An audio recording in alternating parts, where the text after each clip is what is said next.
That's the lot, sir. Thank you, Mr. Baines. Well, square away. Vigo, Porto, Lisbon, was it, sir? That's right, Mr. Baines. We sail with a flood.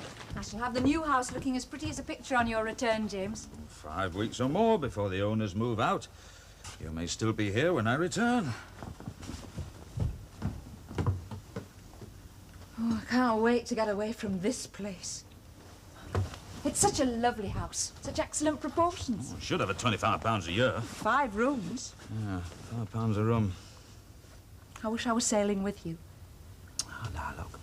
In 6 weeks or less, I'll be back. Somebody must remain to deal with Elizabeth's tantrums. She spoke hastily, out of fear, no doubt. She'll marry Daniel Fogarty. Yeah.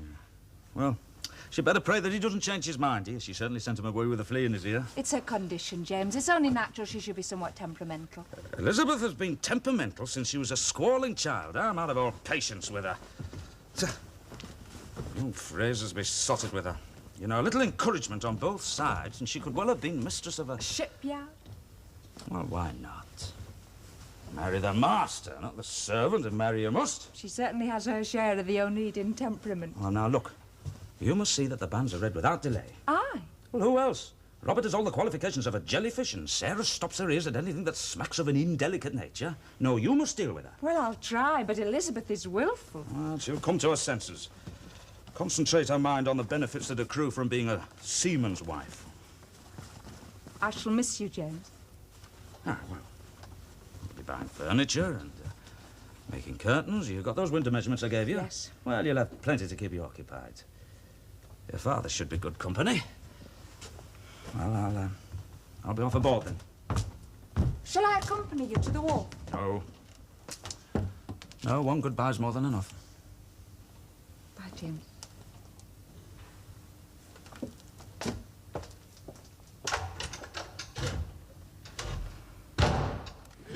Oh, Albert!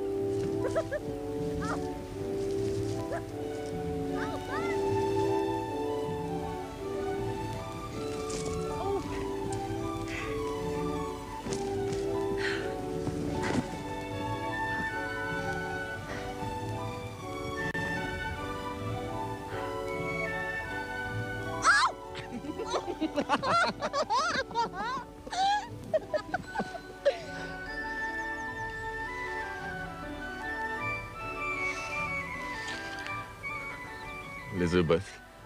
Albert, what am I to do? Marry me. I can't. Why not? They insist upon my marrying Mr. Fogarty. Who insists? All of them. James above all. James? The devil he does. And Daniel will be returning from Denmark shortly.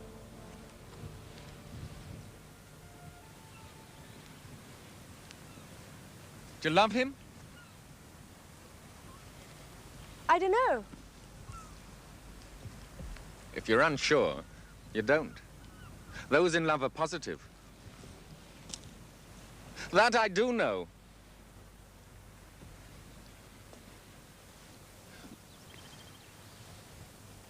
Marry me, Elizabeth. Marry me. That's impossible. Why? Your parents, What of them? they'd never agree. We shall not tell them. We shall not tell anyone.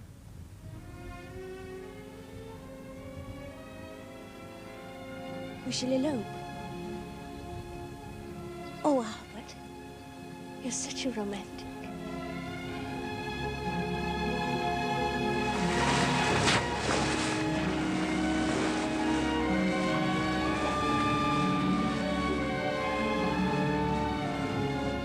This halyard, if you please, Mr. Baines.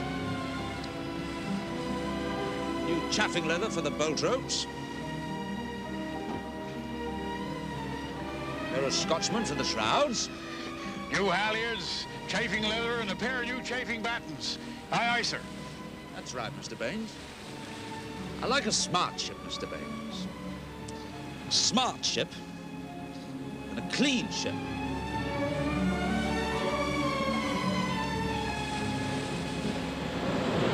Hands in. Lay off a new course, Mr. Baines. Me, sir? Why not? About time you learned to put all that theory into practice. I'll master you yet.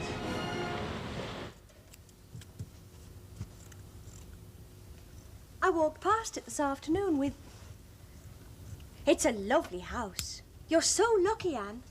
Me cooped up with Robert and Sarah and that squalling child. I've no doubt that Daniel Fogarty will see to it that you have an establishment of your own. Poor Daniel. Poor Daniel. I imagine he considers himself quite fortunate. I haven't said I'd marry him.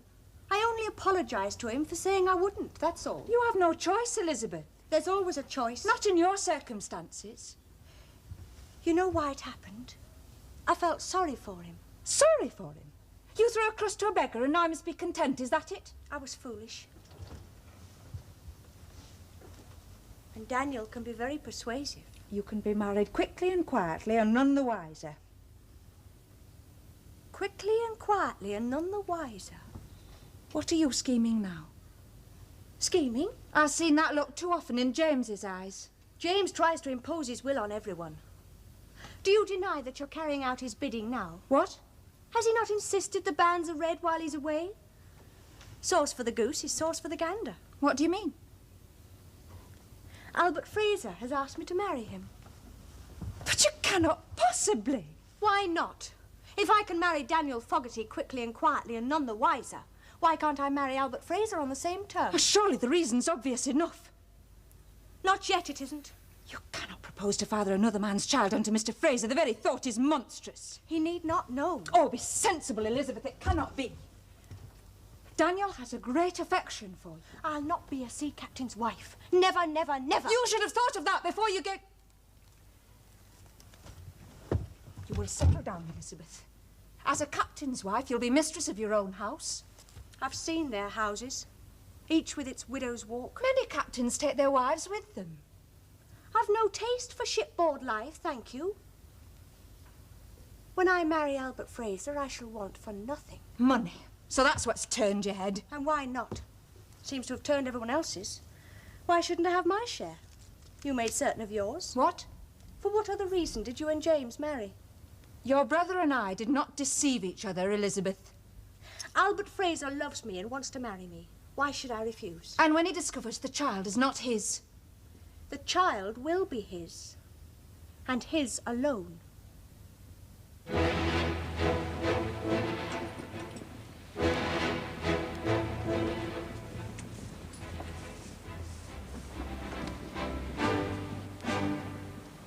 Beautiful river that take us, Mr. Baines. The ship's yours. Take her to Lisbon. Aye, aye, sir.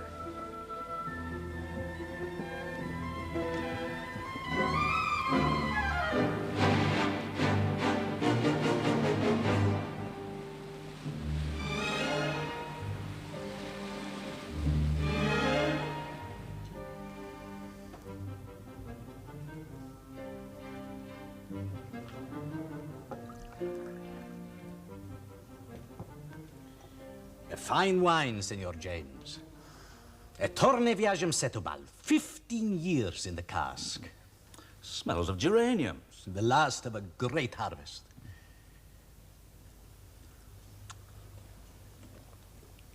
I fear there will be no more like it. Oh, there'll be plenty more good years to come yet. I think not. Huh? We have a saying, wine is not made in the vineyard, but in the cask. Like most proverbs, only partly true. For if there are no vines, there can be no grapes. Without grapes, no wine. Oh, you've had a bad year, then, eh? On the contrary, a magnificent year. But soon my vines will be destroyed. Devastador, the ravager, a terrible little beetle we call the destroyer. It feeds on the roots of cultivated vines. Already in France, the regions of Bordeaux, Médoc, Entre-deux-Mers have all been devastated. It has now reached my neighbor's vines. Yours will be next, eh? I shall be ruined. So no cure? Only one, replenish with new stock. Oh, where from? North America. America? Ah, they've only got the wild grape there. Bitter as gall. To each man his trade. It is healthy wild stock that I need. I shall graft my vines onto them. How many do you need? 100,000. 100,000? It'll require 3 or 4 journeys for a ship of the Charlotte Road capacity. One voyage only. I must have those vines in time for planting. When? When the rains come, within 3 months. Well, there's nothing for it, friend, but you must charter a ship with capacity enough to carry all your vines. It's not possible. I've tried. But the only ships available are sailing to the Mediterranean for Africa, India, Brazil. Anywhere but North America. I had hopes of that one, the Pampero. But alas, she is bound for Pernambuco. Pernambuco, eh? Pernambuco, she could pick up the northeast trades and the westerlies to Baltimore. What cargo does she carry? Salt and corkwood. Buy her, my friend. Buy her. What? Buy her, cargo and all. I'm no ship trader. Aye, but I am, and I'll not stand by and see you ruined. Besides, I need your trade. But to buy a ship and cargo? Now, look, give me a half share in her.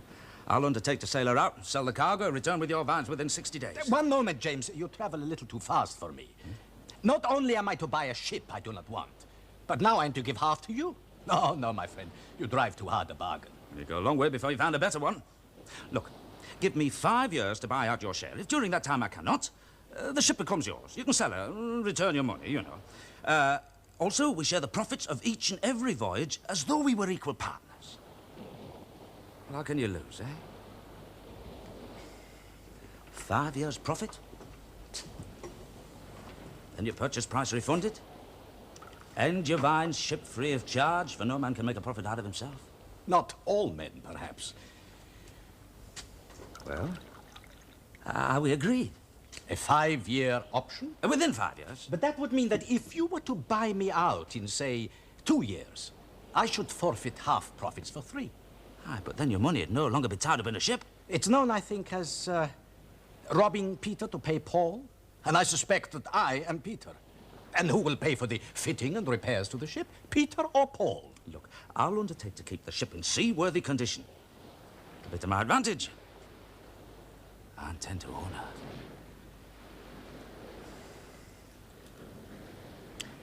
Very well, my friend.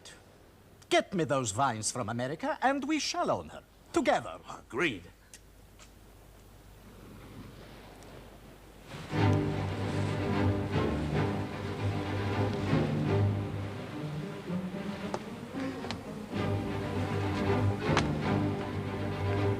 Sauciest vessel I ever did see, sir.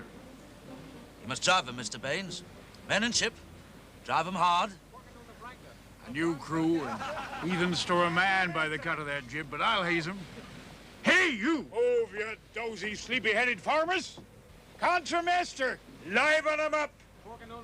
Move 'em se de precio suas polcas, ores foles vivas! Move 'em se es pancas broom! I was very friendly with the Portuguese girl, sir. Nearly fool enough to marry her. We have visitors, sir.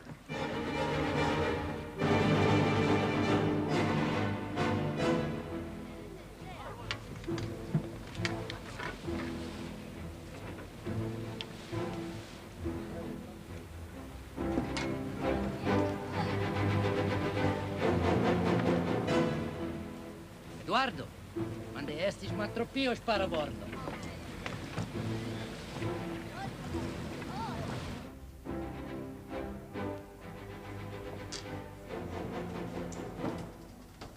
Capitão Onedin. I am. May I present myself, Vosh Excellency? Dom Vasco Baptista. My papers, Excellence. Passengers?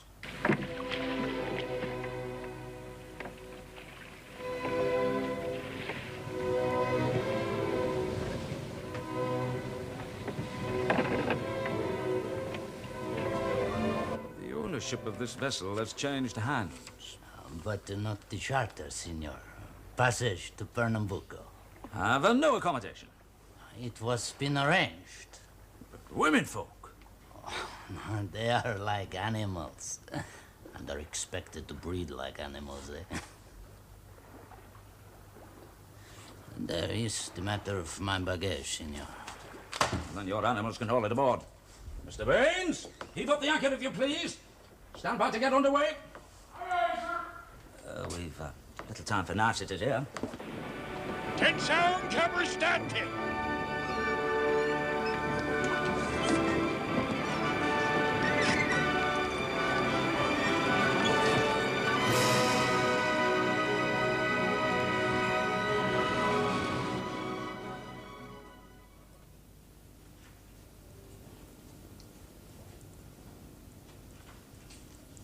To whom are you writing? My father? Will he be pleased? He'll be furious. Until he sees you. Then he'll melt. She melted the hearts of the swains in them parts.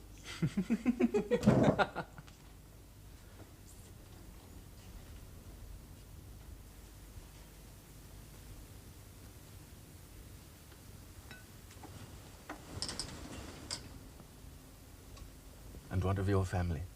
Oh, they will be most impressed. They think you a splendid catch. And so do I.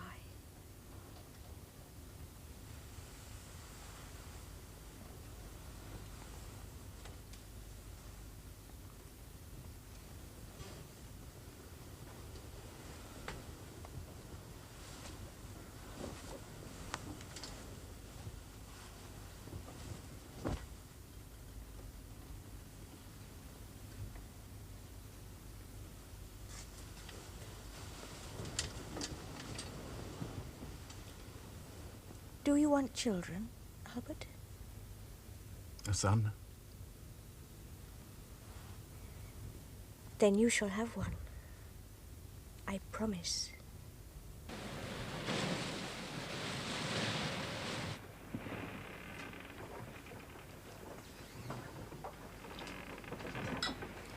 This is not a prison ship, you know, Senor Vasco. But of course not. Those men had the marks of the gyves on their wrists. Ah, they are known to be men of violence, Senor Capitao. Peasants, thieves, incendiarists. What?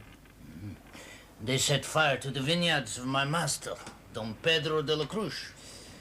Less generous man than Don Pedro would have hung them out of hand. I suppose, out of the generosity of his heart, he sends them to his estates in Brazil. Passage paid. Indeed, they are the most fortunate of men. Glad I'm not as fortunate.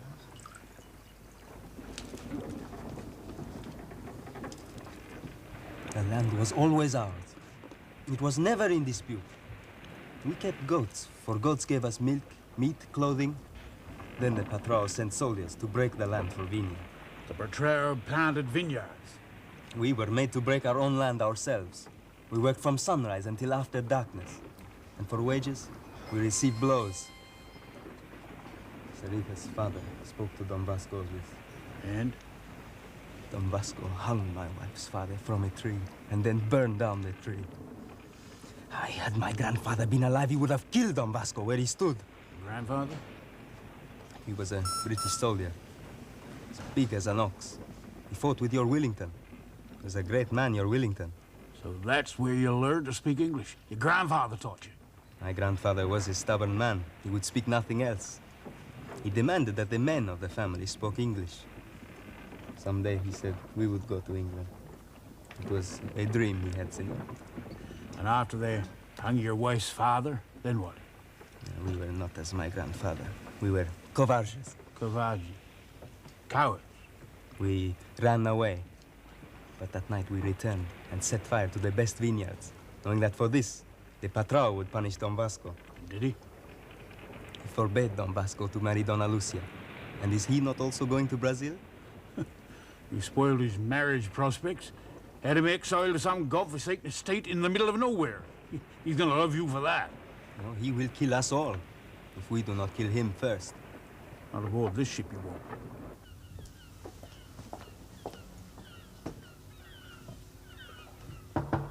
Come in, Robert.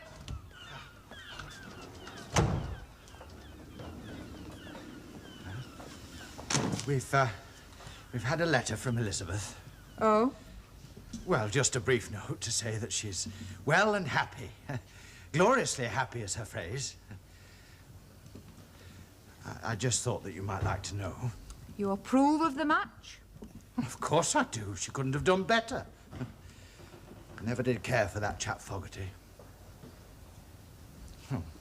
Fraser will make an admirable husband. But her condition? Sarah and I have had a long discussion, and we're both of the same mind. It's nothing but a young girl's fancies. There was nothing fanciful about her situation when I last spoke to her. A young girl knows nothing of such things. It's no more than the vapourings of an overwrought imagination. When the child is born... Really, Anne? You astound me. Such an imputation is just not worthy of you. If, and I say if, their union should be blessed, it will give no one greater satisfaction than Sarah and myself. Oh, Robert. I grant you that Elizabeth has seemed somewhat fickle of late, but then that's no more than her temperament. No, now she's chosen well, in my opinion, she'll settle down and make a splendid wife. You'll see. So everything's to be for the best in the best of all possible worlds? And I just don't pretend to understand your attitude. The kindest interpretation I can put upon it is that, well, that you yourself have not yet experienced the joys of parenthood. Robert! There's no more to be said. Ostrich.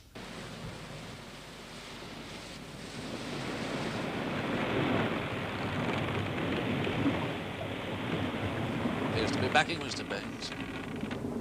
Shifting to southeast. We'll make poor time this trip, I reckon. Time is our enemy, Mr. Baines. Time.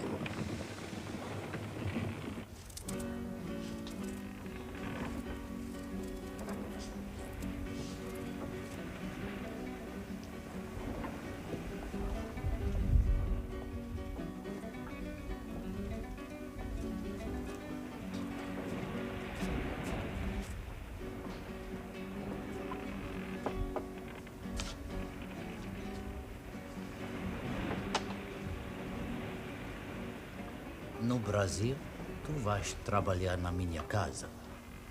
E teu marido na fazenda.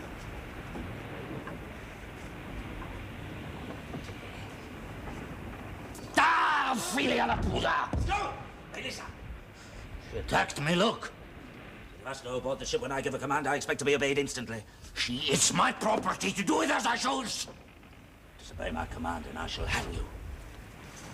She got me, look. Of course, if you think a little scratch worth hanging for, by all means proceed.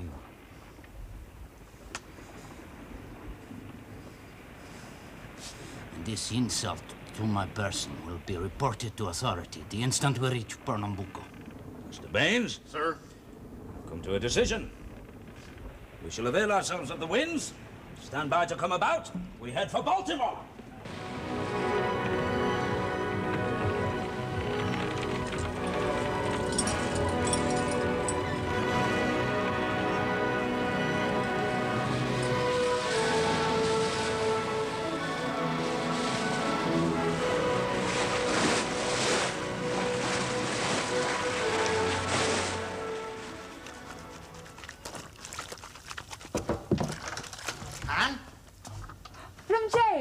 Aye. The Charlotte Rhodes has arrived. Huh? Sailing for Pernambuco? That's right. He sent the Charlotte Rhodes back with a Portuguese sailing master in charge. He's taken a half share in a clipper. What? Oh, no. Then he'll have put us all in debt again. James knows what he's about. Be away for 3 long months and we'll write in more detail later. James writes a short letter and wastes little time on salutations. Yes, well, consider yourself fortunate, because he's written to me here in considerable detail. I'm to pay off the crew. I'm to arrange to put the wine into bond. Write to a dozen or so wine merchants, informing them of the safe arrival of the cargo, and asking for their instructions on further. Look, you are to dispose of a part cargo of turpentine at a profit of not less than 20%. Now, how the devil am I to dispose of 450 gallons of turpentine? To the manufacturers of paint, I imagine. Yes, but I know nothing of buying and selling cargoes. And where am I to find the money to pay off the crew, eh? And victual the ship to boot? I must think that money grows on trees. You must arrange for the company to pay. Company? You're an officer of the company. You simply make out a draft to be drawn upon Onedin Line and Company Limited. Oh? I shall enter it into the books to be accounted for on James' return. Look further, he says, he requires that the Charlotte Rose be packed off to sea again with a minimum of delay and with a full cargo. Now, of what, I ask you?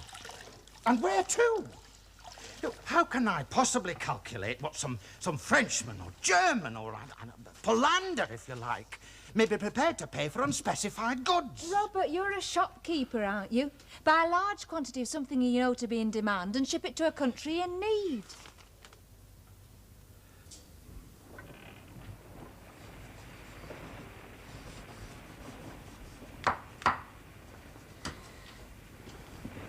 Well, I fancy that states the case clearly enough, eh, Senor Vasco?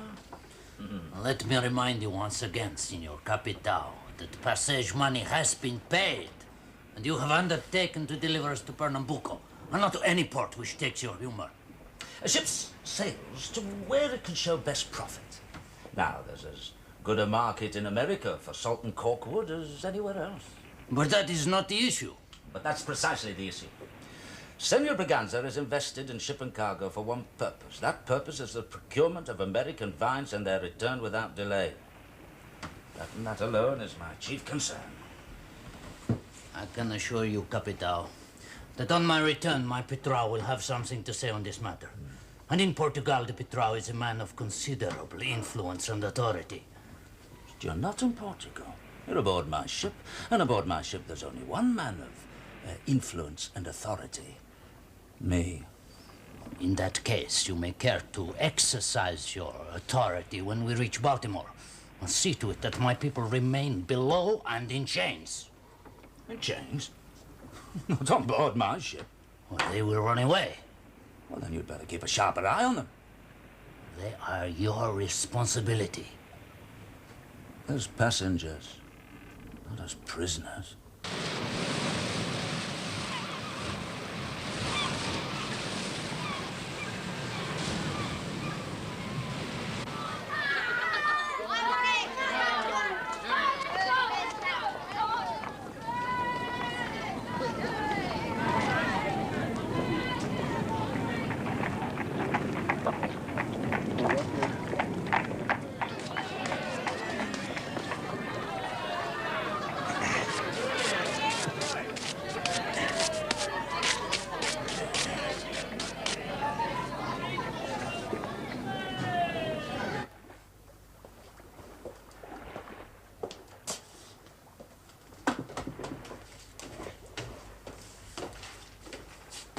Minutes to 3. Where the devil are they? They're not coming.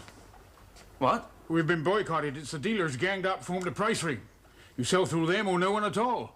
They're trying to shove a bill through Congress making ship auctions illegal. They call it the liberty of the individual, taking a profit from both ends. Damn middlemen. Pocket the profit and grow fat at the expense of others. Well, I'll deal direct. Not possible.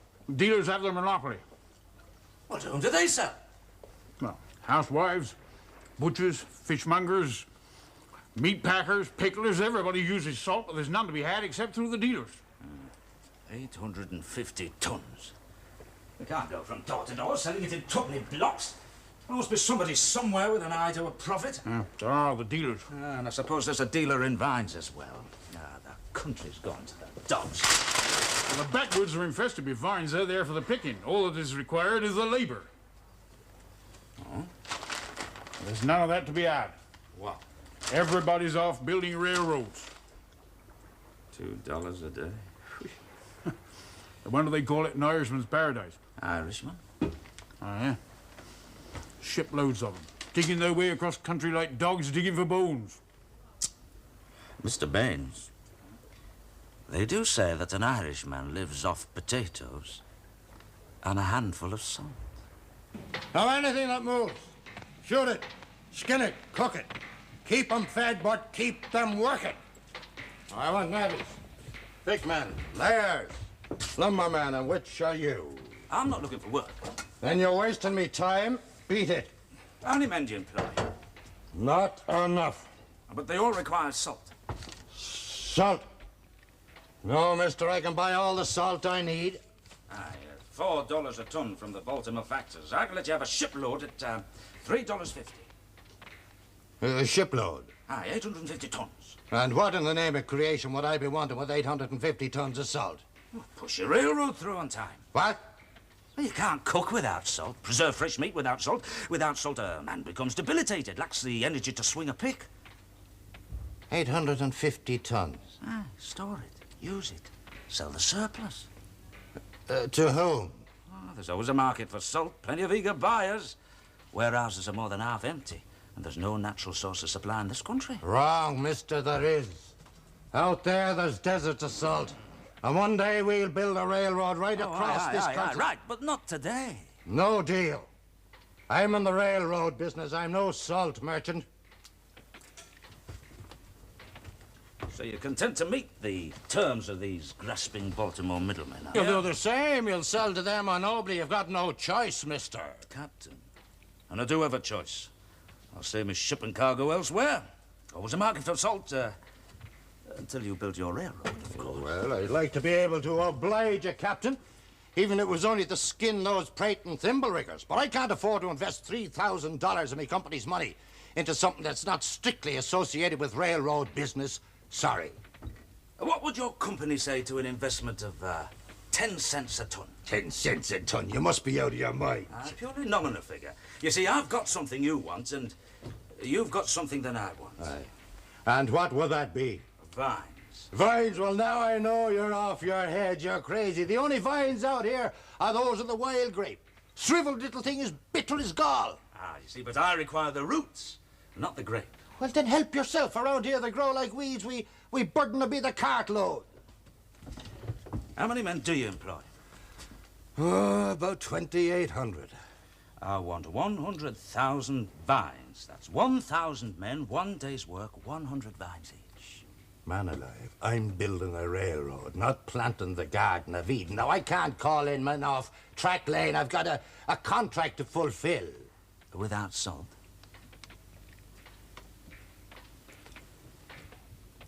$5 a ton. Out of my own pocket. Huh? Right. We'll store them in bundles of 50 wrapped in straw. My crew can look after that side of it. I've half a dozen Portuguese vine tenders who can oversee your navvies. You can have the salt at 8 cents a ton. Done. You've got yourself a deal, Admiral. Oh, just another thing. Where can I get 1,000 tons of grain?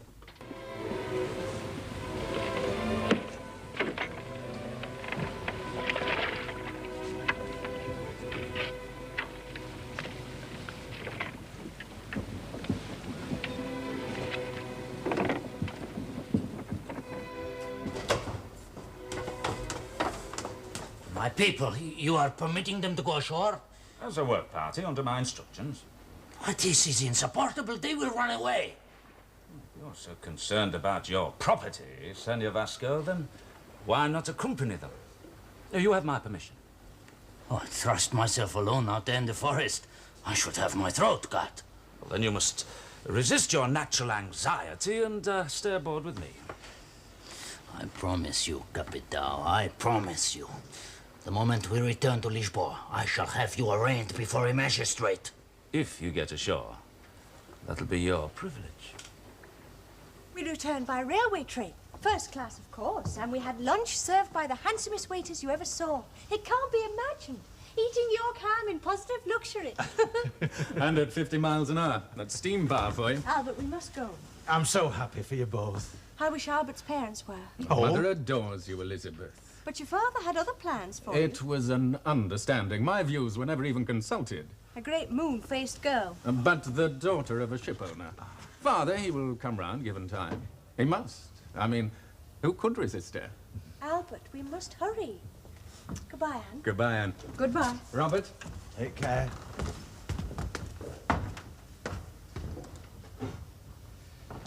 Fraser is a fine addition to the family. A fine addition. You have a receipt and a bill of lading, I believe. Oh, I have bought, on behalf of the company, And direct from the wholesalers. 2,000 rolls of linoleum. 2,000? Yes, there's a ready market for it in France. The wholesaler assures me that the French will pay anything for best quality English linoleum. The wholesaler has assured you? Yes. Has he offered any guarantees? Well, not exactly, no, but it's an old established firm and they have my absolute trust. No. I sail tomorrow on the Charlotte Roads as supercargo and as a director of the company. Now, James himself couldn't do more. I see the last of the vines safely stowed in the tween decks and the grain battened down in the hold, sir. I've checked the trim of the ship. We're drawing 15 feet forward and 17 feet aft. Thank you, Mr. Baines. Well done. Well, here's to a fair wind and a fast passage, eh? Aye. We sail at daybreak. All hands aboard? Only 2, sir. Only 2?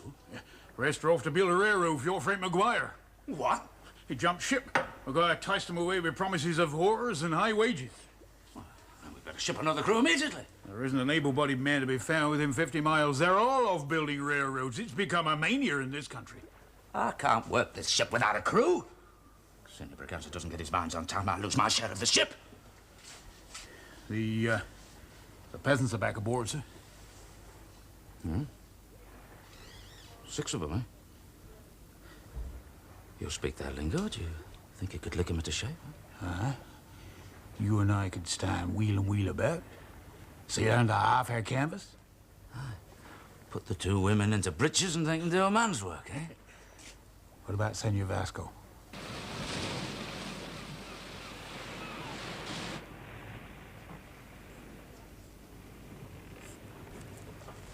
We are now British sailor, yes? You're now serving aboard a British ship. We go to England. Well, Mr. Baines can make sailors out of you and your work is satisfactory. I see no reason why you should be discharged in any other port but one in the United Kingdom. Thank you. Thank you, Capital. We will work like dogs. You cannot do this. Those men are in my charge. They are my property. Have you got a contract to that effect? But of course not. It is understood. Well, not by me. But I do have a contract. See, these men have just signed articles. They're now subject to all lawful commands.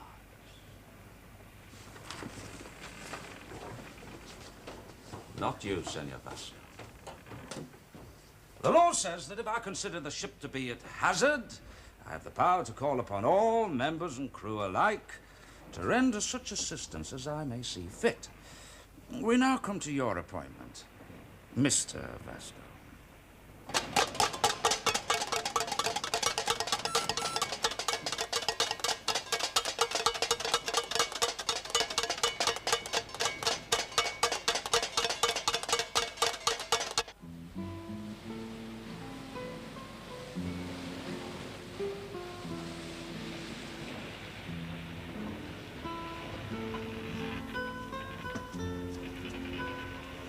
When we are in England, we shall drink English ale and grow fat and have many children.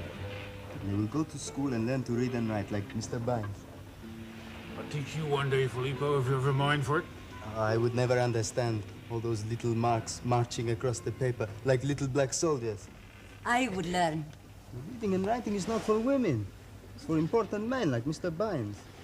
I would like to comprehend the reading. It is too difficult. Oh, there's nothing to it once you know the trick of it. I mean, I myself, I often read a newspaper if I have the time, like. Even your grandfather could not read a journal. My grandfather was a soldado. It is well known that soldiers do not read and write. But when we are in England, we will visit my grandfather's village in Odishfield. Where? Odishfield. It is in England. I've heard of it. I've heard of an old inshore. No, Odishfield, Odishfield. Papa, papa, papa, papa, papa, papa. Arnu, Clean, Moore, Bartat. Huddersfield, that's where your granddad came from, Huddersfield. Odishfield. And when he was tending your goats, he'd sing, this is what he'd sing. Where has there been since I saw thee? On Ilkley Moor Bartat. Where has there been since I saw thee? Where has there been since I saw thee? On Ilkley Moor Bartat. On Ilkley Moor Bartat. on Oakley moor by Tat. Thou's been a-courtin' Mary Jane on Oakley moor by Tat. Thou's been a-courtin' Mary Jane. Thou's been a-courtin' Mary Jane on Oakley moor by Tat. On Oakley moor by Tat. On Oakley moor by Tat. Thou's gonna catch thy death on Oakley moor by Tat. There's gonna catch thy death a cold. There's gonna catch thy death a cold on Oakley moor by Tat. On Oakley moor by Tat. On Oakley moor by Tat. Fogo! Fogo! Fire! The green must have been damp. Doubt about it. Ignited by self-combustion. All over the side with it, Mr. Baines. Vede, capitão. Trabalha-se, porco. Trabalha. Signor Baines! Filippo! Help me! Help me!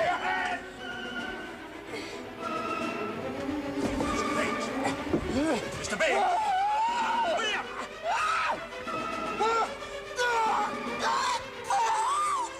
Filippo!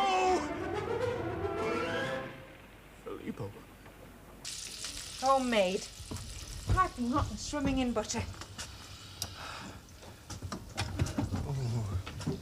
No, thank you, Anne. I don't think my stomach will ever be the same again. That wretched ship. We were swamped all the way to France, and then we rolled all the way back again. And that filthy, revolting, greasy food, not fit for pigs. Something should be done about shipboard fare. You supply the victuals. Yes, well, it's my opinion that James doesn't pay the slightest regard to the welfare of his people. James is fair and just. He eats exactly the same food as the crew. Yeah, well, he must have the stomach of an ox and the digestion of a goat. Well, then the matter rests with you. You're the chandler. Simply supply good meat instead of that offal you buy cheap from your friend the butcher. I don't think that I shall ever set foot on ship again as long as I live. Nevertheless, in my capacity as an officer of the company, I shall seek... Pass the sugar, will you? Responsible for the commissariat, I shall see to it that in future all ships of the Onedin Line have decent victuals, decently cooked. And who is to pay for this resolve? The company. And how much profit has the company made from your linoleum venture? I couldn't find a buyer for the damp. Oh. Yes, a company that owns several large hotels have given me a decent price. Only £90 profit? Only £90? I wish the shop showed as much profit in as many weeks. You bought the linoleum on behalf of the company against a bill of exchange, did you not? Yes. Well, we now owe the discount house £52 10 shillings in interest. That leaves the company with an overall profit of £37 10. No. Look, net profit. Look, net. Have you paid off the crew? Not yet. Oh, Robert, you have much to learn.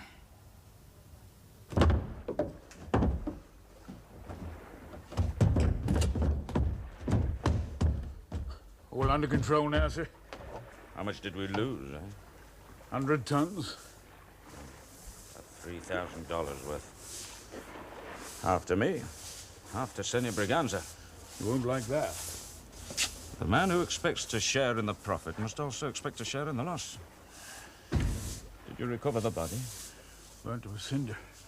I put it over the side in a basket. Saw no reason why she should be further distressed. That's quite right, Mr. Well, haul up the main yards. Let's get underway again. Aye, sir. The Braganza's awaiting his vines.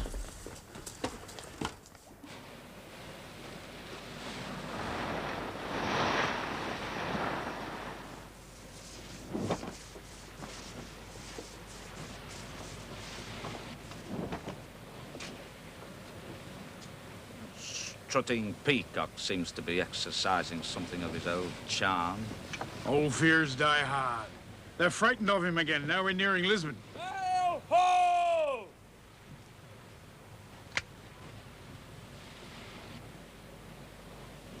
She's a Portuguese, hauling a wind. heading due south. Mr. Baines, run up a signal. Where are you bound? Aye, aye, sir. I refuse! You paid for a passage to Pernambuco, and a passage to Pernambuco you shall have. I will not set foot aboard that other ship. You will. No! I have been degraded and insulted before those animals, and now I will have justice. You dare to speak to me of justice? Senor Vasco, aboard this ship I am the law. But not ashore. Ashore you are nobody. I am a cavaliero, a gentleman. And the word of a gentleman will be taken above that of an arrogant, upstart English captain. My patrol, Don Pedro, is a man of honor and influence. And when he hears of your treatment of his property, he will see to it that you spend the rest of your life behind bars. No, Senor Captain. This latest trickery of yours will not enable you to escape the justice of Don Pedro. I too have a patrol. Don Firmino de Dios Braganza. Now, Senor Braganza too is a man of authority and a man of honor. Whose word do you think he will accept, eh? Well, you will be taken before a magistrate, and he will decide. In that case, you leave me no choice but to put you ashore in irons to await trial. Trial? What for? Murder? It was an accident. You killed Filippo. They will not believe you. I have witnesses. Do you? Senor Capitão, it is not possible for me to go to Brazil alone. Those men are in my charge. They are the property of Don Pedro. They stay. You have no right. They are citizens of Portugal. I will speak to the Capitão of the Portuguese ship. He will understand these things. They sail under the protection of the Queen. Try and remove them by force, and you commit an act of piracy. The other captain will tell you the same thing. You have 10 minutes, Senor Vasco.